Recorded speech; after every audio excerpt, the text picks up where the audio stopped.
Hey my fellow dudes and fellow dudettes. Guess what?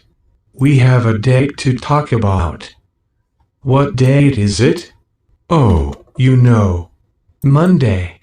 Or should I say Moonday? Ha, ha, ha, ha.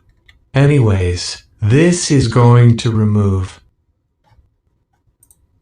What's going on, everyone? This is going to remove the ID net settlement methodology from the required fund deposit calculations for the margin requirements for NSCC.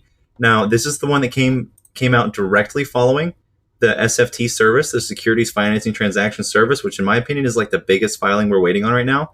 So the fact that we see this one now scheduled to be implemented on October 4th makes me think that SFT is right around the corner.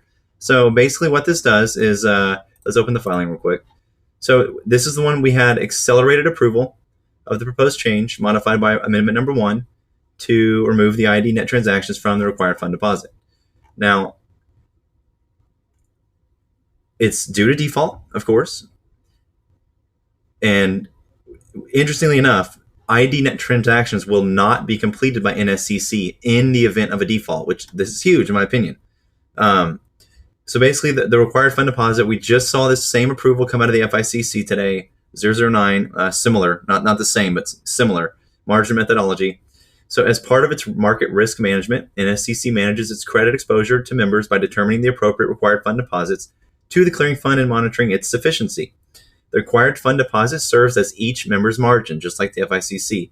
The objective of a member's margin is to mitigate potential losses to NSCC associated with liquidating a member's portfolio in the event NSCC ceases to act for that member, and a member herein referred to as default. The aggregate of all members' required fund deposits constitutes the clearing fund. NSCC would access its clearing fund should a defaulting member's own margin be insufficient to satisfy losses to NSCC caused by the liquidation of that member's portfolio. So again, it's all coming together. I'm telling you, this SFT transaction one that's going to come around the corner soon, very good. So these components include of the fund deposit. You have the volatility component, the mark-to-market component, which includes both A, regular mark-to-market, and B, an ID net mark-to-market. And then 3, the margin requirement differential component, and lastly, a margin liquidity adjustment charge, or MLA. So the enhancement is to revise this margining methodology to remove the ID net transactions from the calculation of members' required fund deposits, meaning they will have to find other means of coming up with that capital.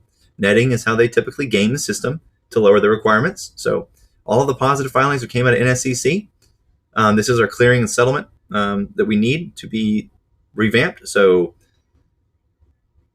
yeah, in the event of a member default, these transactions are excluded from NSCC's operations to be settled away from NSCC. So that's crazy, man. I'm looking forward to this one. Should be good to go Monday.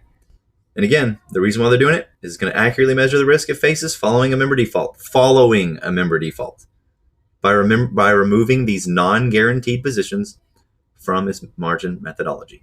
Jack to the tits. Take it easy. Rapid fire, baby.